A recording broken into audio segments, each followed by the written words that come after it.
Our first question is from Andrew, who says, they loved the Crafting Dynamic Characters course, especially appreciated how you broke down the concept of voice, which I also love. I mention that all the time. People have a hard time finding their voice, and I think that's a great resource for that.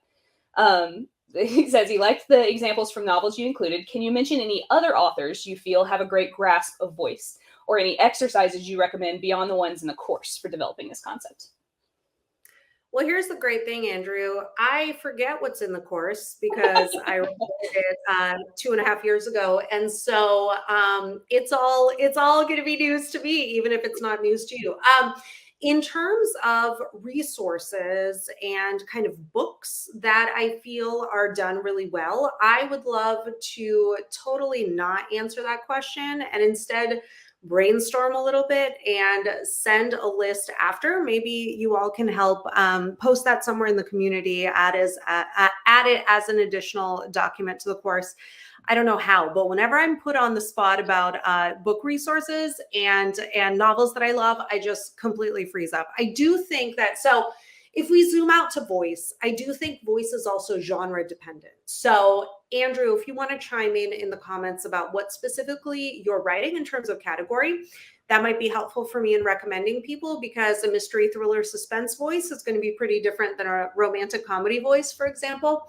But so I will say I get a lot of kind of hypothetical questions in terms of, and I saw some point of view questions here, or tense questions. There was a question about first person, present tense, or past tense. And I will say, one of the things that I recommend everybody do, if you're at all wondering how something will go, is not to hypotheticalize it, but to actually try it, right? So is your voice more effective in first person or third person? I don't know. Take your first chapter, or maybe not your first chapter if your first chapter kind of gives you the vapors a little bit, because there's so much pressure on these first chapters. You really have to get a lot of different elements in there. Happy to talk about first chapters also. But you're never going to know unless you try it in first person, try it in third person, and just see how it reads. And maybe when you do any exercises, it might help you with your clarity to put those away. So my rewritten first chapters, I'm going to put them away for a week, come back to them, or present it to your writing group, this community, a critique partner, and just say, which one do you think like captures my intentions better? Right? Because unless you actually try how your voice sounds, you never know what choices you're going to make in the moment. You never know kind of what creativity will spark in first person versus third, in past tense versus present tense. You just never know. And so I think going the extra mile, especially when you're making a big picture decision like tense, point of view, going the extra mile to feel it out ahead of time is going to tell you so much more than a talking head will be able to tell you in sort of abstract terms. But for me, as we talked about in the course, word choice, syntax, sentence structure, reading your work aloud is, again, one of those most powerful exercises that you can do that not a lot of people like. I feel like a lot of people, and I'm not talking about you specifically, Andrew, because I think you are going to go and do all of these things. But a lot of people, they hear a writing exercise and then they sort of tuck it away and they're like, ooh, like I thought about doing it. That's as good as doing it. It is absolutely not.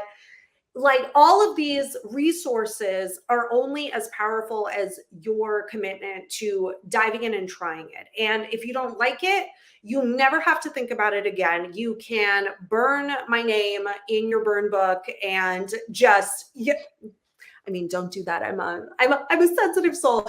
But it's like, try that first person. And in addition to being category specific, voice is also scene specific and chapter specific and sort of where you are in the story specific as well. There's less variation when your character is established, and if they're in a good mood, if they're in a bad mood, if they're in a reflective beat, like a reaction beat, if they're in a climactic action sequence, right?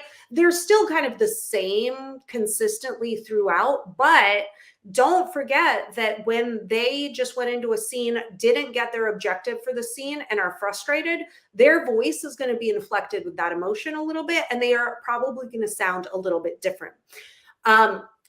Coming back to the actually do it point that I was making, reading your work aloud and trying different voices. And for example, what if this scene you want to write in kind of shorter, punchier sentences, and this scene you want to write in kind of more involved sentences with a lot of clauses, a lot of descriptive imagery.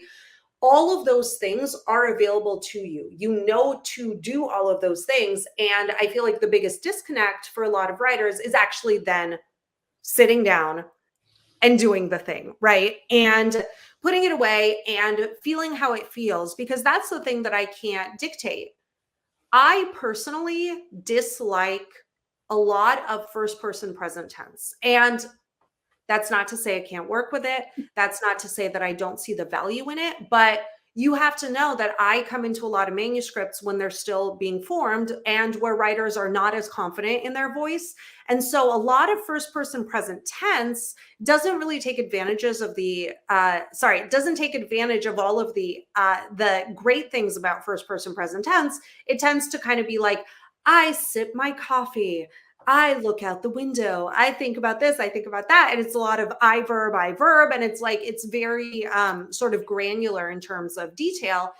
But for you, first person present tense might be just the thing. It might be the thing you want to write. It might be the thing you want to read. It might be the perfect thing for this project. But you wouldn't know that if you didn't try it and if you didn't sort of play around with it a little bit.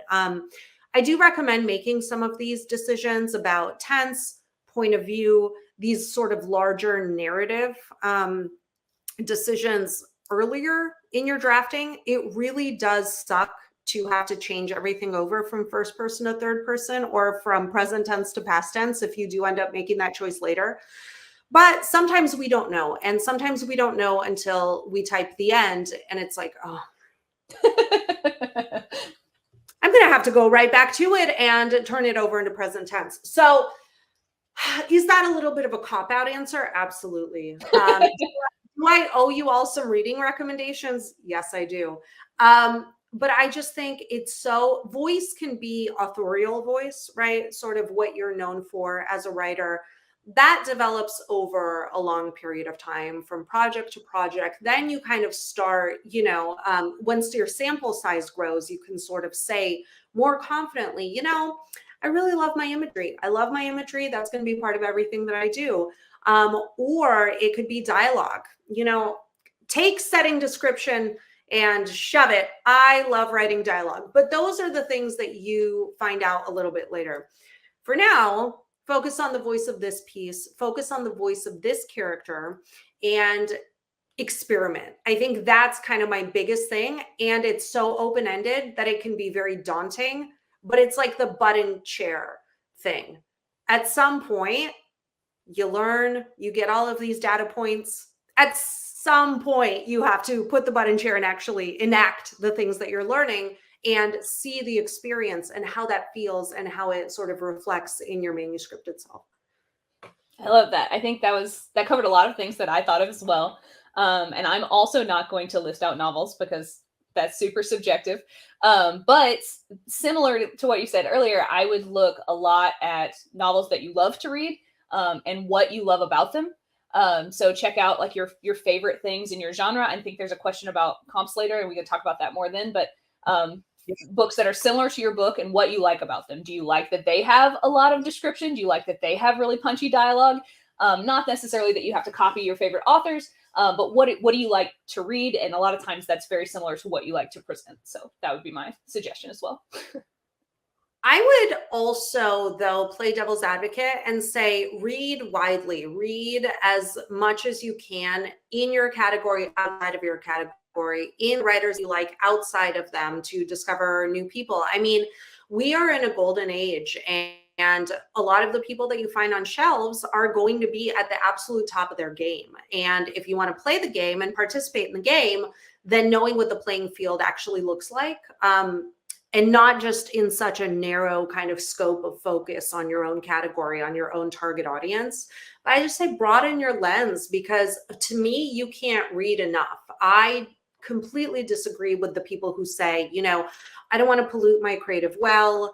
I don't, I kind of want to hermetically seal myself off from the market. It's okay to ignore the market sometimes when you're in your creative phase. But I just think there's a wealth of just amazing writing out there, and training your ear toward that, you can't do too much of it, possibly. Absolutely. Absolutely. And as you mentioned, like, it's a golden age. New things are coming out all the time, and the reading modern books is really important. So if you're writing sci-fi and you're rereading Frankenstein instead of checking out something that's on a new book, like, that may not be the voice that you want to go for. Just a thought. That we'll talk about kind of the recent market research when we talk about comp titles, but that's a great point as well. If you enjoyed this video, we've got a lot more on writingmastery.com. Check the description for links to our blog, free writing tools, and more. Happy writing.